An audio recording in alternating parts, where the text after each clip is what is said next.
que vamos a leer Romanos capítulo 5, versículos 1 al 11. Por tanto, habiendo sido justificados por la fe, tenemos paz para con Dios por medio de nuestro Señor Jesucristo, por medio de quien también hemos obtenido entrada por la fe a esta gracia en la cual estamos firmes. Y nos gloriamos en la esperanza de la gloria de Dios. Y no solo esto, sino que también nos gloriamos en las tribulaciones, sabiendo que la tribulación produce paciencia. Y la paciencia, carácter probado. Y el carácter probado, esperanza. Y la esperanza no desilusiona, porque el amor de Dios ha sido derramado en nuestros corazones por medio del Espíritu Santo que nos fue dado. Porque mientras aún éramos débiles a su tiempo, Cristo murió por los impíos. Porque a duras penas habrá alguien que muera por un justo, aunque tal vez alguno se atreva a morir por el bueno. Pero Dios demuestra su amor para con nosotros en que siendo aún pecadores, Cristo murió por nosotros. Entonces, mucho más, habiendo ahora sido justificados por su sangre, seremos salvos de la ira de Dios por medio de él. Porque si cuando éramos enemigos fuimos reconciliados por Dios por la muerte de su Hijo, mucho más, habiendo sido reconciliados, seremos salvos por su vida. Y no solo esto, sino que también nos gloriamos en Dios por medio de nuestro Señor Jesucristo, por quien ahora hemos recibido la reconciliación. Una de las doctrinas que funcionan como un eje cardinal a través de toda la Biblia es la doctrina de la justificación por la fe. Esa doctrina nos enseña que Dios nos declara justos no por nada bueno que hayamos hecho, sino por medio de la fe en Jesucristo. En la fe en Jesucristo y su justicia, cuando somos justificados, cuando creemos en Cristo, entonces es puesto a nuestra cuenta.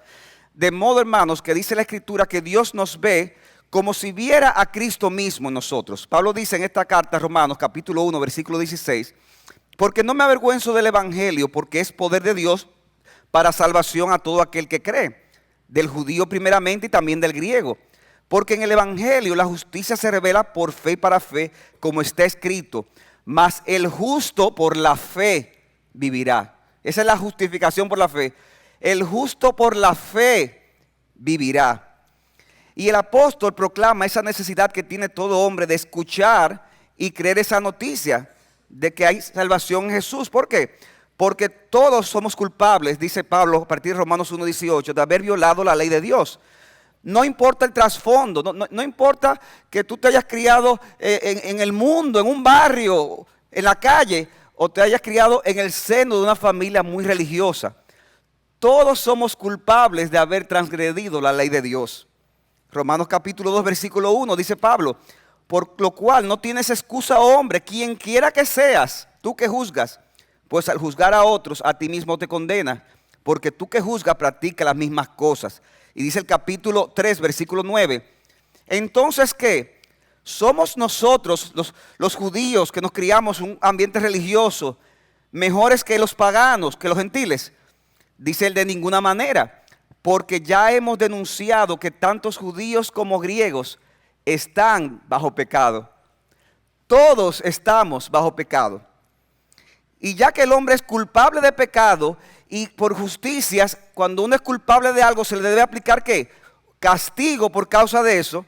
Nuestro Dios, hermanos, solucionó el problema al enviar a Jesucristo al mundo para que Él tomara nuestro castigo en su lugar. O sea, es decir, hubo un intercambio. El castigo que merecíamos, Cristo lo tomó por nosotros. Él fue declarado pecador. Oigan eso. En la cruz del Calvario, Cristo fue declarado pecador para que nosotros, a pesar de ser pecadores, seamos declarados completamente justos en la presencia del Señor.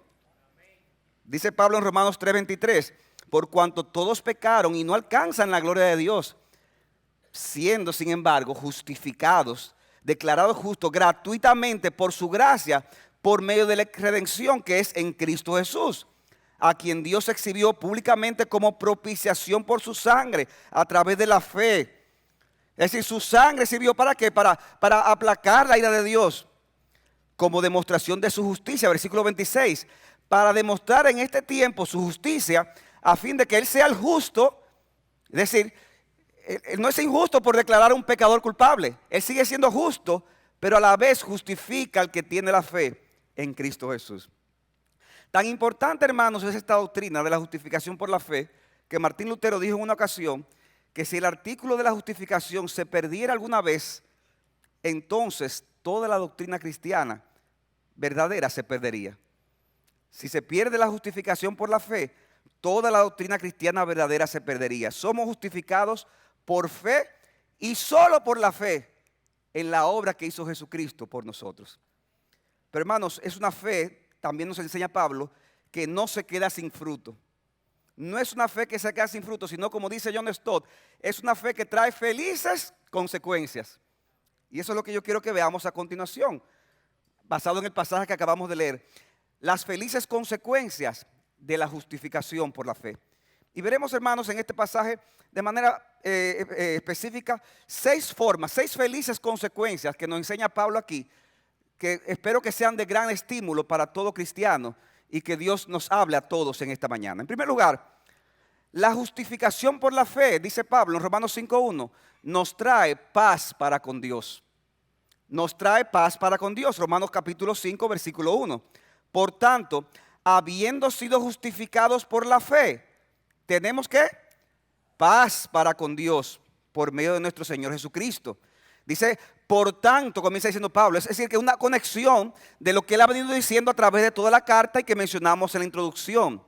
Habiendo sido nosotros los cristianos beneficiarios de ese acto de Dios, de esa obra de Dios, de ese plan de redención de Dios, la primera feliz consecuencia es que ahora nosotros gozamos de paz para con Dios. O sea que si gozamos de paz para con Dios, eso significa que antes estábamos en guerra contra Dios. Pero ahora hemos hecho la paz por medio de Jesucristo, quien logró la reconciliación.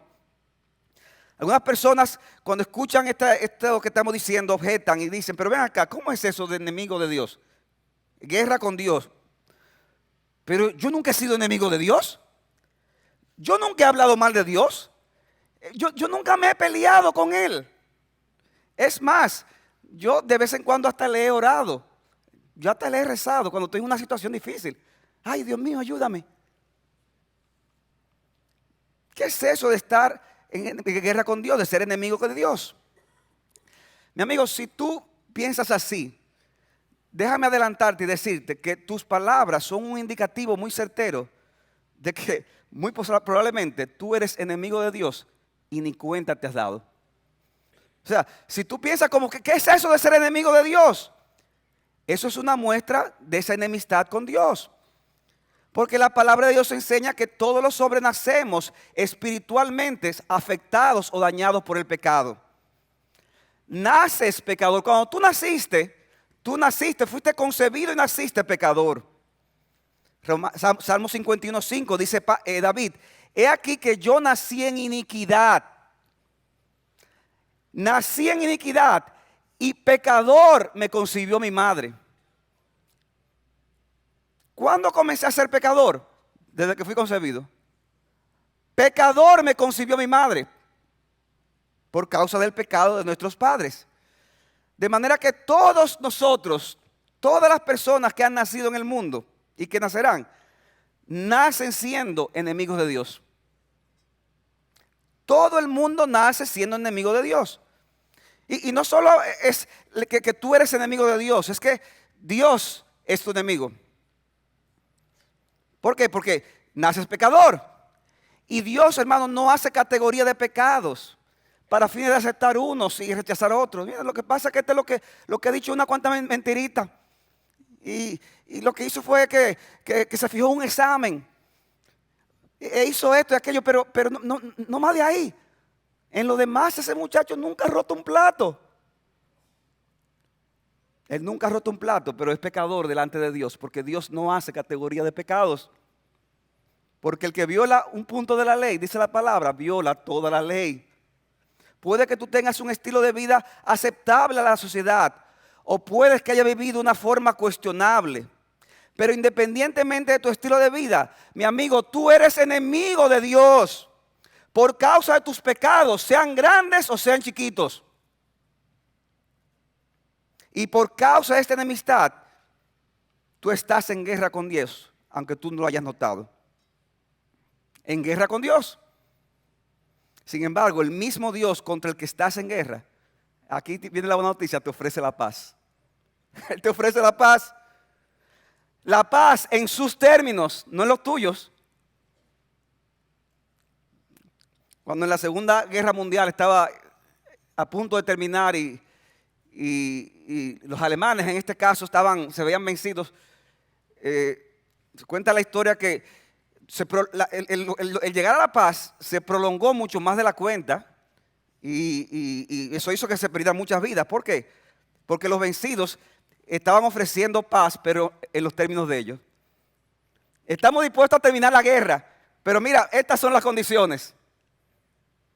Y en ese momento los aliados, que sabían que iban a vencer tarde o temprano, dijeron, no aceptamos, tiene que ser en nuestros términos, en nuestras condiciones. Mi amigo, Dios te ofrece la paz en sus términos, en sus condiciones.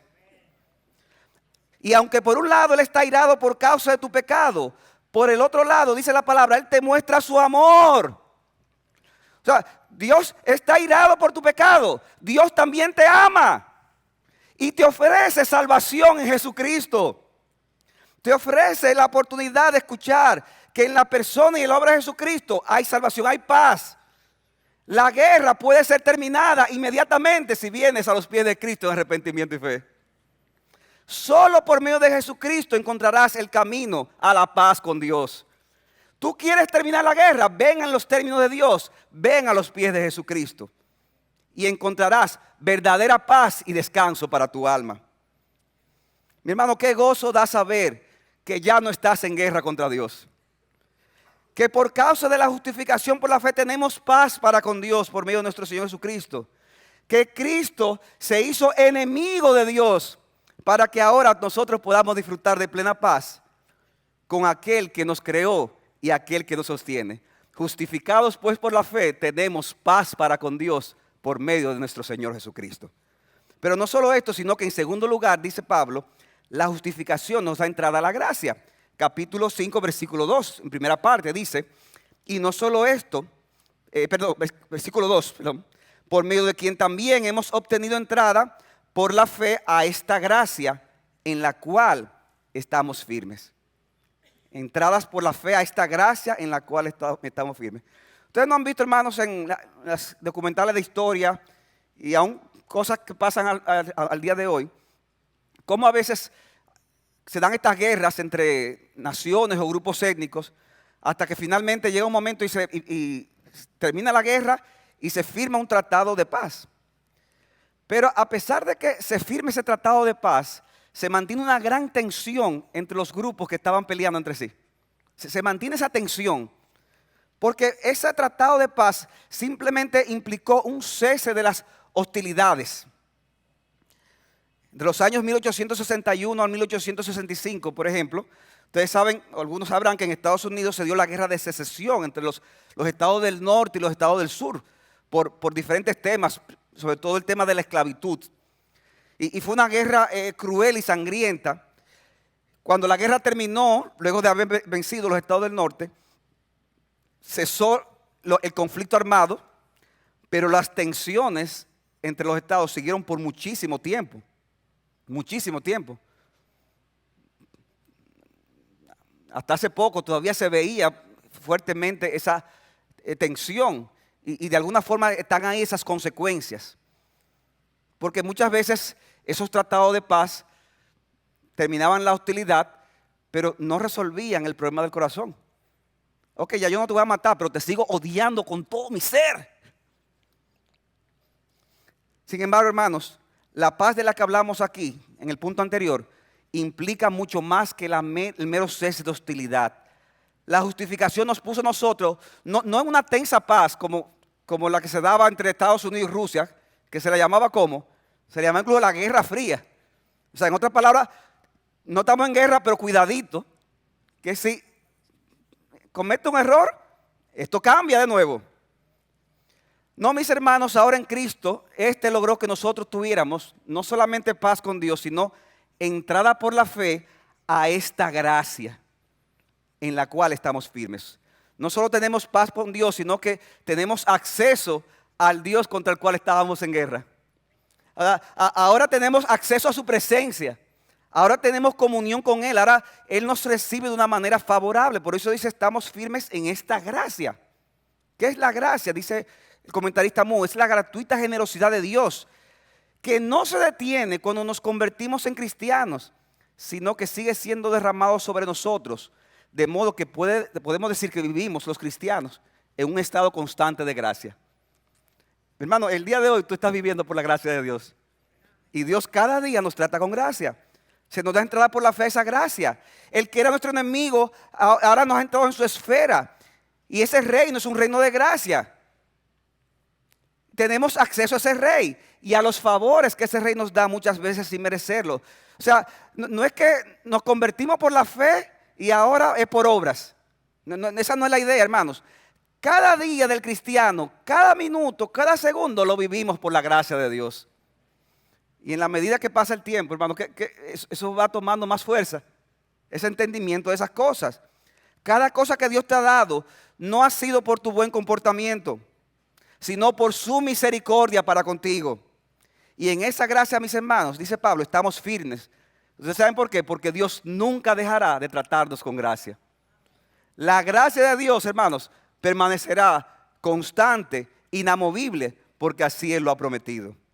Debemos de darle gracias a Dios por su gracia y esforzarnos en vivir en santidad por causa de su gracia. Porque la gracia, hermanos, es el favor inmerecido de Dios, pero la gracia no se opone al esfuerzo. O sea, la idea de la gracia es, ok, Dios lo hace todo, ¿qué yo hago?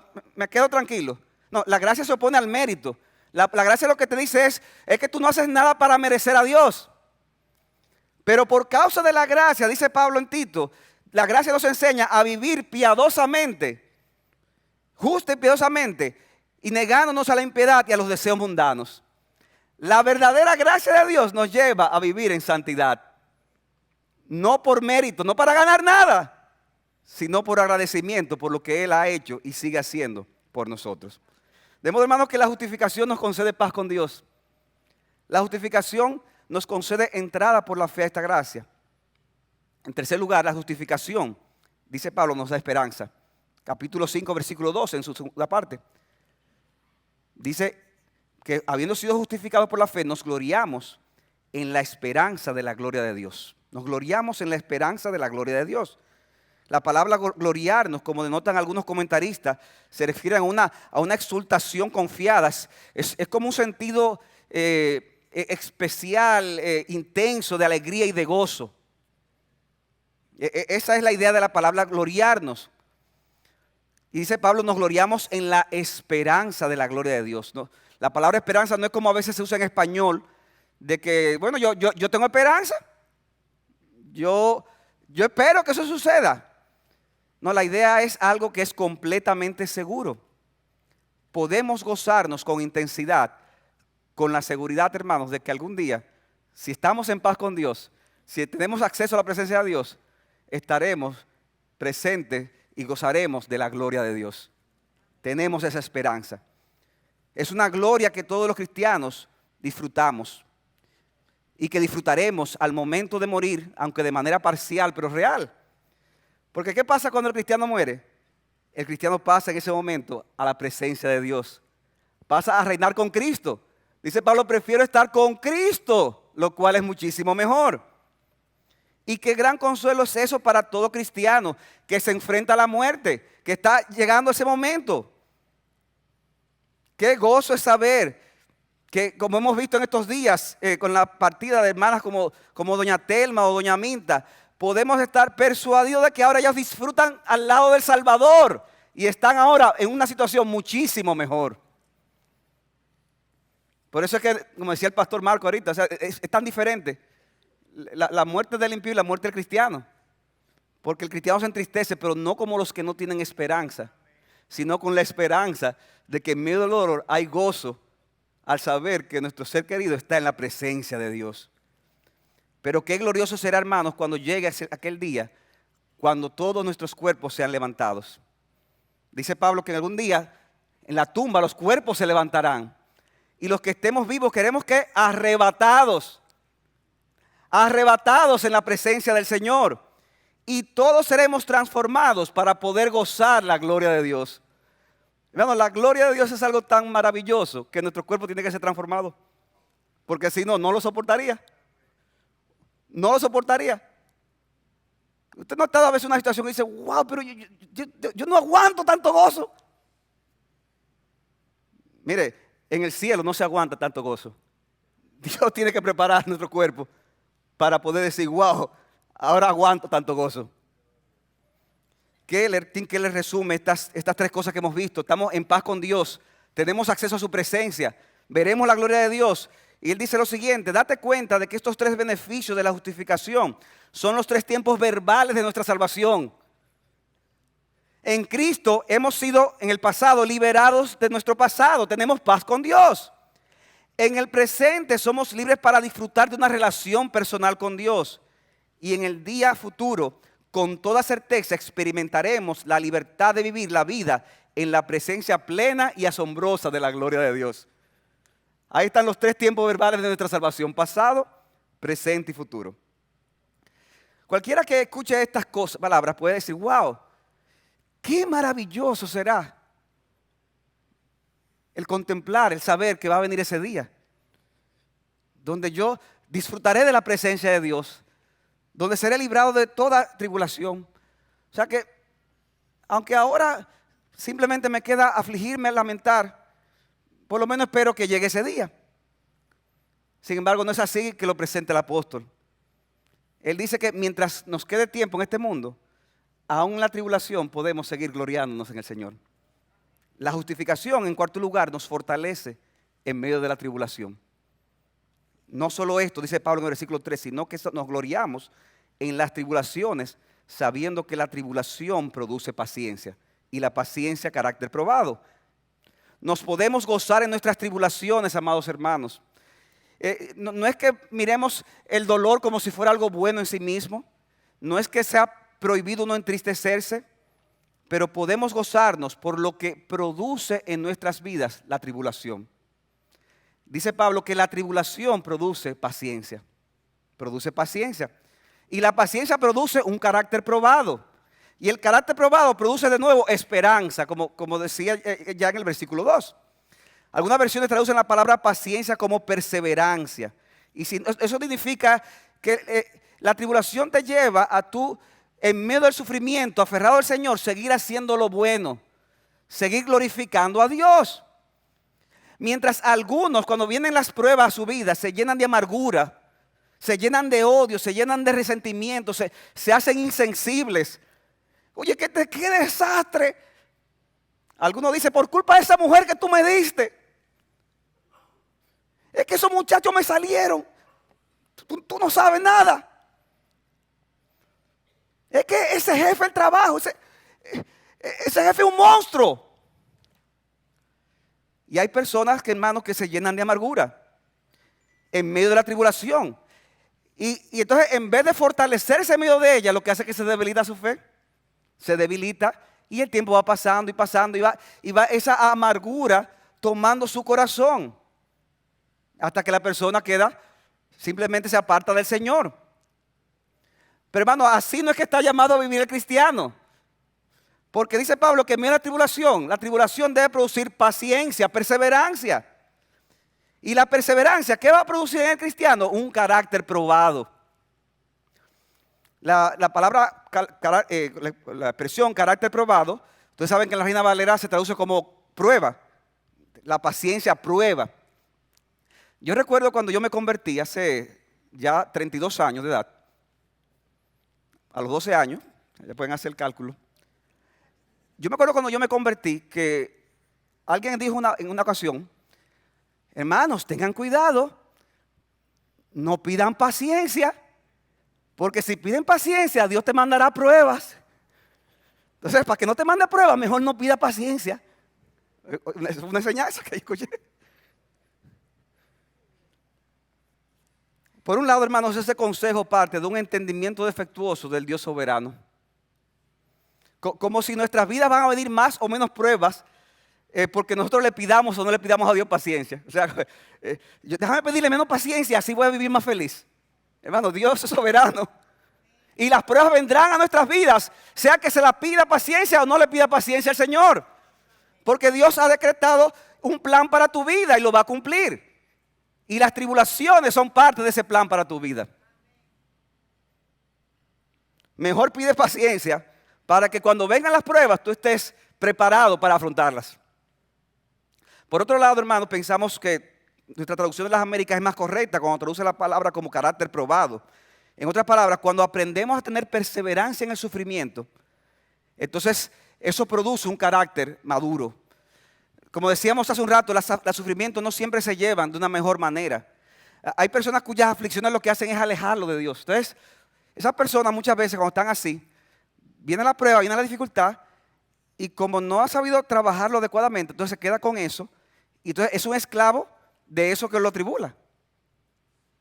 Entonces, si fue a lo mejor que tuvo un marido abusivo, entonces no lo ha perdonado, y hermano, pasan los años y siempre habla de su marido. ¿Por qué me hizo esto, me hizo aquello, me hizo lo otro? Pero esa persona es esclava de ese pasado. Porque no lo ha soltado, no lo ha perdonado, no ha cortado el cordón umbilical.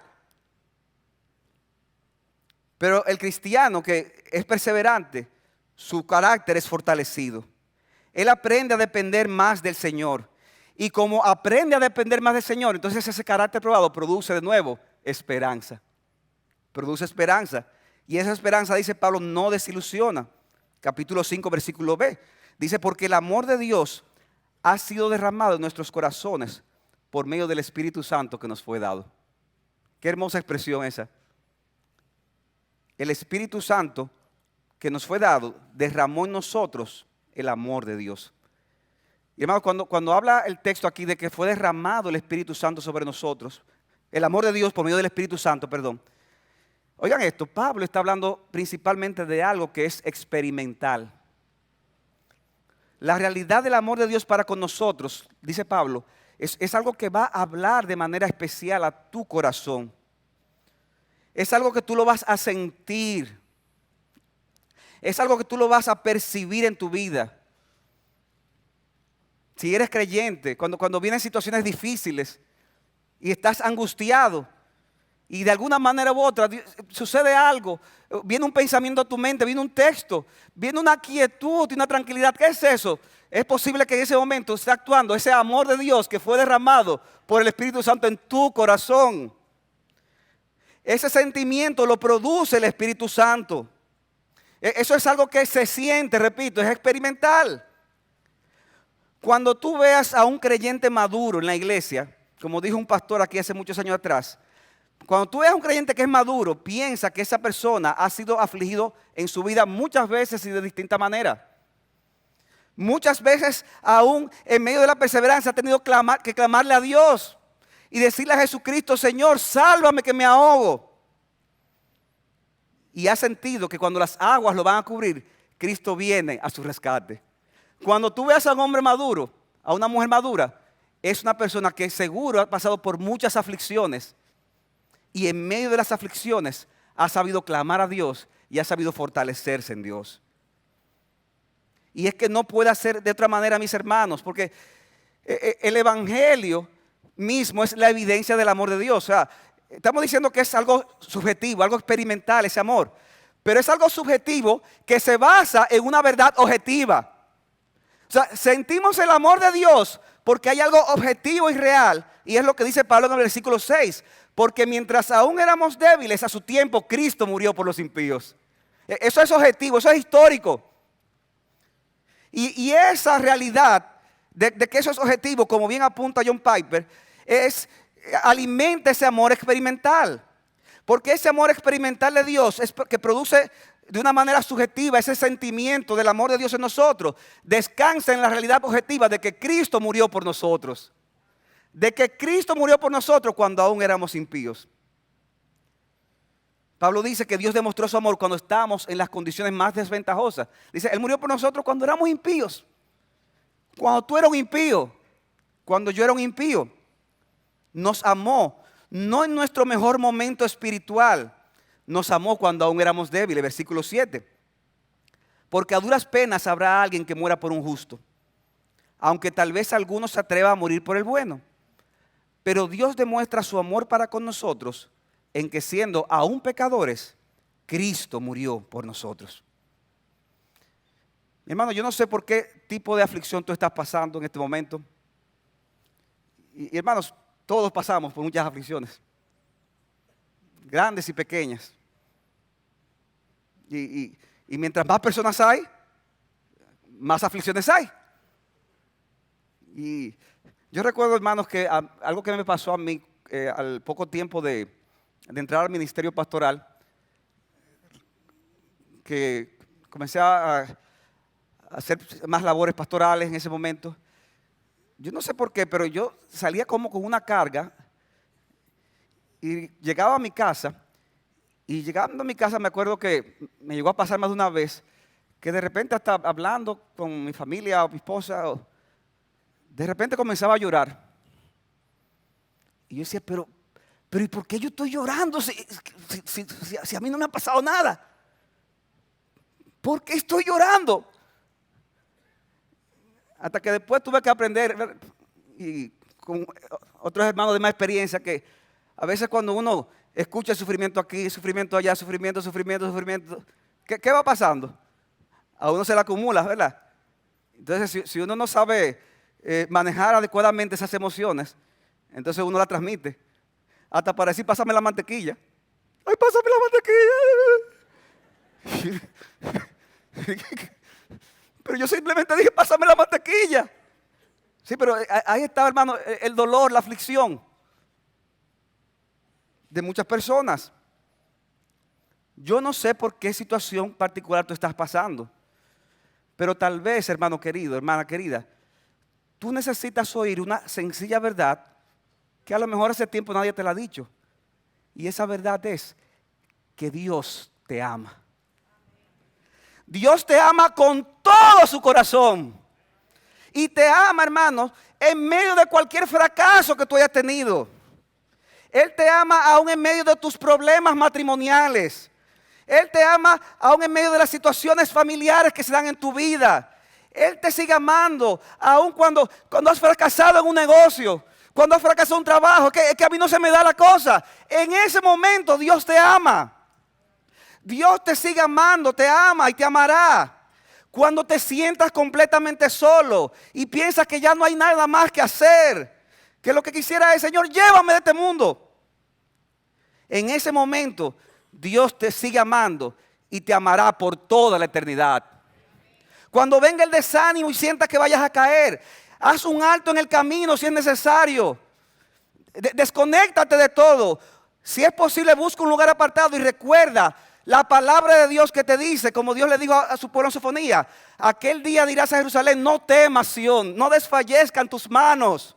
El Señor tu Dios está en medio de ti como guerrero victorioso. Se gozará en ti con alegría. En su amor para contigo guardará silencio. Se regocijará por ti con cánticos de júbilo. Mientras tú estés solo ahí, que nadie te comprende, que todo te ha salido mal, ahí está Dios contigo. Y te ama como nadie más te amará. Un amor que calla.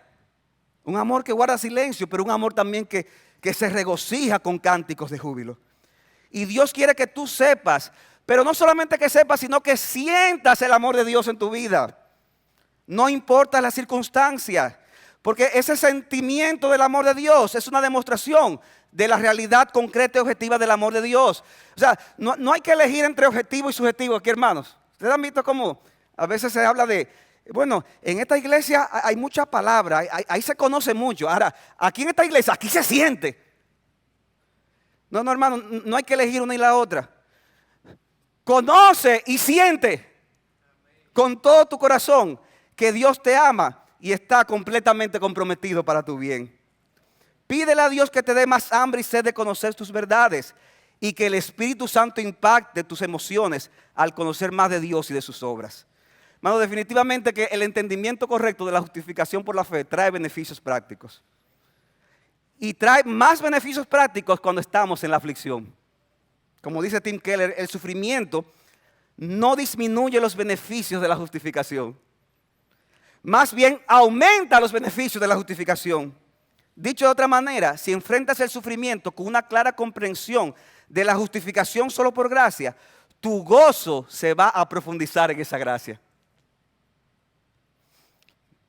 Pero hermano, no solo la justificación nos trae paz con Dios, no solamente nos da acceso a su gracia y nos da esperanza de la gloria de Dios. No solamente la justificación nos fortalece en medio de la tribulación, sino que en quinto lugar, la justificación nos salva de la ira final de Dios. Nos salva de la ira final de Dios. Importante, hermanos, explicar que la palabra salvación en la Biblia se usa de diferentes formas, incluyendo en el mismo libro de los Romanos. Muchas veces no para hablar de algo presente, de soy salvo, sino para hablar de algo futuro, cuando seas salvo de la ira de Dios. Es decir, que somos justificados, pero hay una salvación futura que todavía no ha llegado. O sea, hay un sentido de que todavía no hemos sido salvos, porque eso será en el día del juicio, cuando seamos librados de la ira de Dios, cuando Cristo vuelva. El apóstol describe la ira de Dios de una forma sobria y solemne. Es una ira, dice Pablo, que está presente contra todo ser humano. Romanos capítulo 1, versículo 18, porque la ira de Dios se revela desde el cielo contra toda impiedad e injusticia de los hombres que con injusticia detienen la verdad. O sea, el hombre está ahora bajo la ira de Dios. Pero también la ira futura vendrá. No será librado de esa ira a menos que se arrepienta. Por eso dice Romanos 2:8. Pero a los que son ambiciosos y no obedecen la verdad, sino que obedecen a la injusticia, vendrá sobre ellos ira e indignación. Habrá tribulación y angustia para todo el que hace lo malo, al judío primeramente y también al griego. Es decir, que en ese momento del día del juicio será derramada la ira de Dios sobre los pecadores. Y Pablo en Romanos capítulo 5, versículos 9 y 10, hace dos declaraciones que son paralelas. Dice en el versículo 9, entonces mucho más, habiendo sido ahora justificados por su sangre, seremos salvos de la ira de Dios por medio de él. O sea, si fuimos justificados con la sangre de Cristo cuando aún éramos débiles y pecadores, ¿cuánto más ahora nos salvará de la futura ira de Dios ahora que estamos en paz con Dios y hemos sido reconciliados? Si nos salvó cuando éramos pecadores, cuando estábamos mal, ahora que ya somos justificados, ¿cuánto más no nos salvará de esa ira futura que vendrá? Y luego repite la idea de forma diferente en el versículo 10. Porque si cuando éramos enemigos fuimos reconciliados con Dios por la muerte de su Hijo, mucho más ahora, habiendo sido reconciliados, seremos salvos por su vida. Cuando éramos enemigos fuimos reconciliados. Y ahora que ya estamos reconciliados, mucho más seremos salvos por ese Cristo vivo.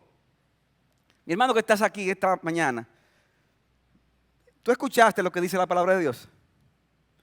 Seremos salvos de la ira de Dios. Pídele al Señor que te conceda no acostumbrarte a oír estas cosas. Pídele a Dios que te ayude a escuchar estas cosas con un nuevo frescor. Porque cuando uno se acostumbra a esas cosas, entonces la vida de uno se vuelve una vida legalista, una vida externa. Pero Dios te dice en esta mañana que, óyeme, si te salvé en ese momento, mucho más ahora tú serás librado de la ira de Dios. Escucha estas cosas de una manera que produzca en ti pasión y celo santo. Serás librado de la ira de Dios. Porque si tú estás aquí sin Cristo, si no te has arrepentido de tus pecados, si no has nacido de nuevo, dice la palabra de Dios que tú estás ahora bajo la ira de Dios. Y algún día experimentarás dicha ira que describe el pasaje.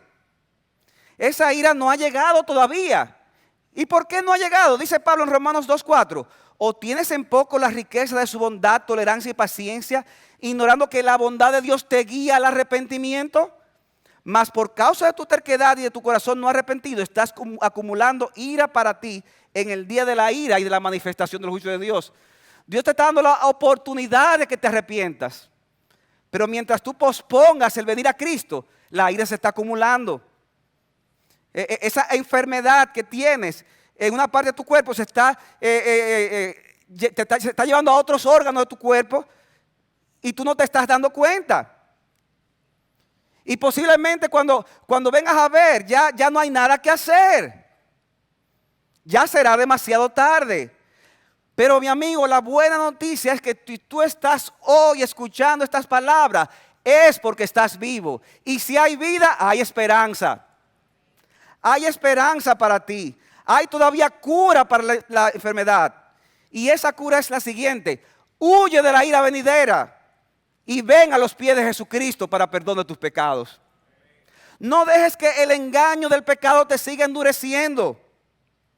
No dejes que el amor por las cosas de este mundo te hunda en aquel día al castigo del infierno eterno. Porque el día vendrá. La condenación será real. Y el infierno estará ahí. Y aquel día no importará cuántos títulos tú hayas tenido. No importará cuántos bienes tú acumulaste en este mundo. Cuántos amigos tú tuviste, ya sean reales o virtuales. A cuántos países viajaste. Mira, en ese día no importará cuánto tú pudiste disfrutar del placer. Cuánto pudiste disfrutar del sexo. Cuánta fama obtuviste.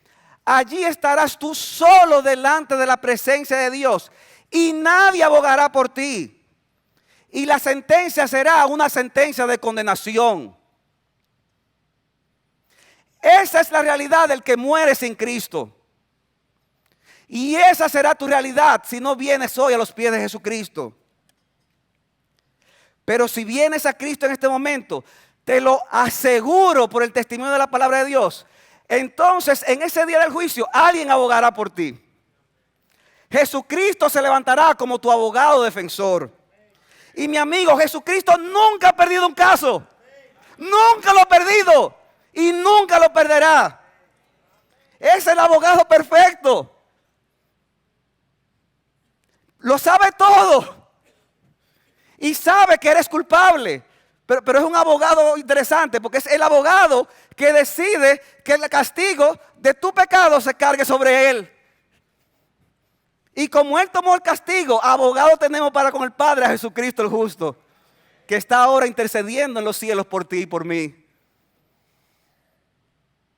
En estos días hemos visto, ¿verdad?, en juicios para confirmar a jueces en Estados Unidos, que se le busca, ¿no?, que hace 35 años tú intentaste hacer esto, aquello, y la gente se queda perpleja.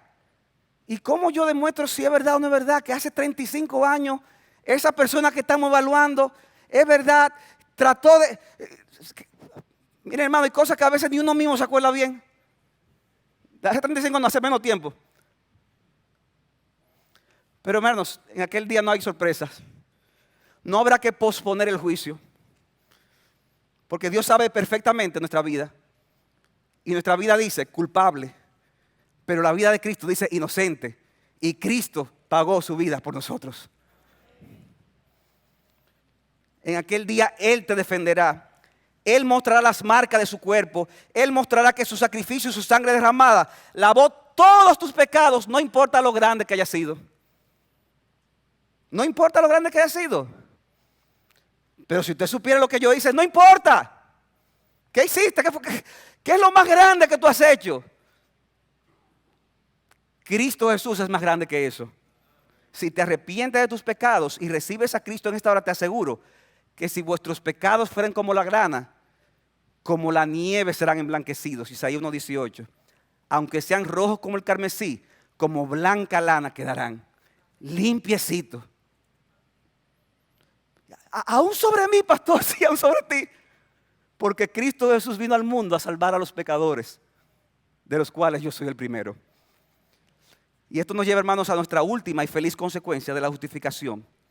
Y es que la justificación nos lleva a gloriarnos en Dios. A gloriarnos en Dios. Dice el versículo 11, y no solo eso, sino también nos gloriamos en Dios por medio de nuestro Señor Jesucristo, por quien ahora hemos recibido la reconciliación.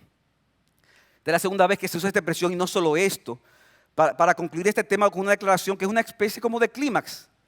No solo nos regocijamos al saber que veremos su gloria en el futuro, no solo nos regocijamos o gloriamos en medio de la tribulación, porque ellas son un medio para yo sentir el amor de Dios. Es que también, hermanos, nos regocijamos en Dios mismo en virtud de esa reconciliación. Nos regocijamos en Dios mismo. Dios viene a ser ahora nuestro deleite. Nos gozamos y nos gloriamos en Él. Hermanos, nos gloriamos y gozamos en el Señor Jesucristo. Nos gloriamos y gozamos en el Señor. Dice Pablo, nos gloriamos por medio de nuestro Señor Jesucristo. Porque dice la palabra que el que honra al Hijo, honra al Padre. Adorar y gozarse en Cristo es lo mismo que adorar y gozarse en Dios. Porque adoramos a un Dios exclusivo que solo recibe la gloria que le damos por medio de Cristo. Nadie puede venir al Padre si no es por medio de Él. Dice 2 Corintios capítulo 4, versículo 4, que el Dios de este mundo cegó el entendimiento de los incrédulos para que no vean el resplandor del evangelio de la gloria de Cristo. La gloria de Cristo, que es la imagen de Dios. Ver la gloria de Cristo es ver a Dios. Versículo 6, pues Dios que dijo que de las tinieblas resplandeciera la luz, es el que resplandeció en nuestros corazones para la iluminación del conocimiento de la gloria de Dios. Pero por fin, ¿es la gloria de Cristo o la gloria de Dios? Sí, eso mismo. Porque dice Pablo, cuando vemos la gloria de Dios, la vemos en la faz de Jesucristo, en el rostro de Cristo. Al contemplar a Cristo, contemplamos la gloria de Dios. Cuando contemplamos el evangelio y vemos a Cristo, ves la imagen de Dios que está ahí. Recibimos la iluminación con el conocimiento de su gloria al contemplar por la fe el rostro de Jesucristo. De modo, hermano, que no te turbes pensando de que, oye, últimamente le estoy prestando mucha atención a Cristo. Déjame ahora prestarle más atención al Padre. Hermanos, mira a Cristo y mirarás al Padre. El que me ha visto a mí, ha visto al Padre.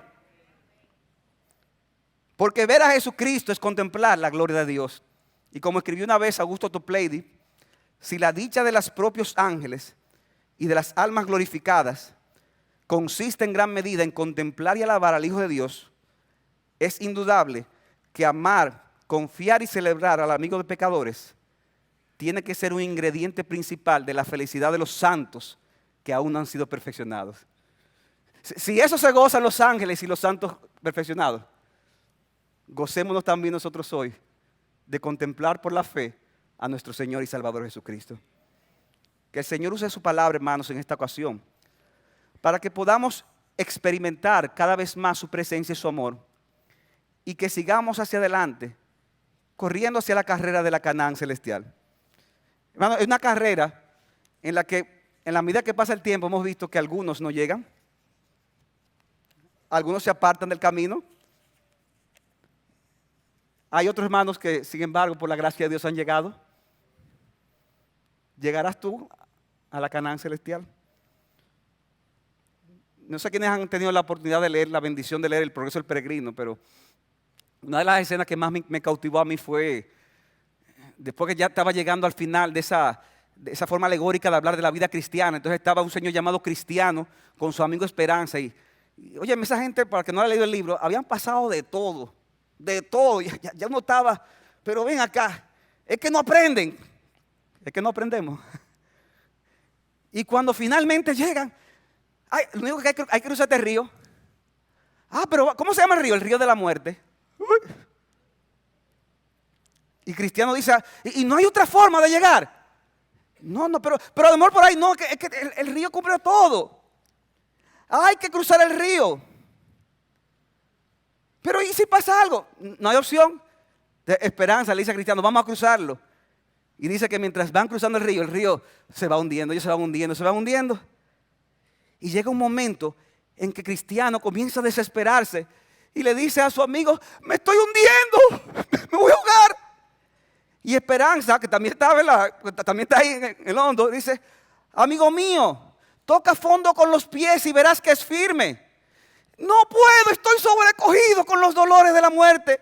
No llegaré a la tierra que fluye leche y miel. Y en medio de ese momento dice que Cristiano se encontró con una gran y horrorosa oscuridad que no podía ver a dónde iba.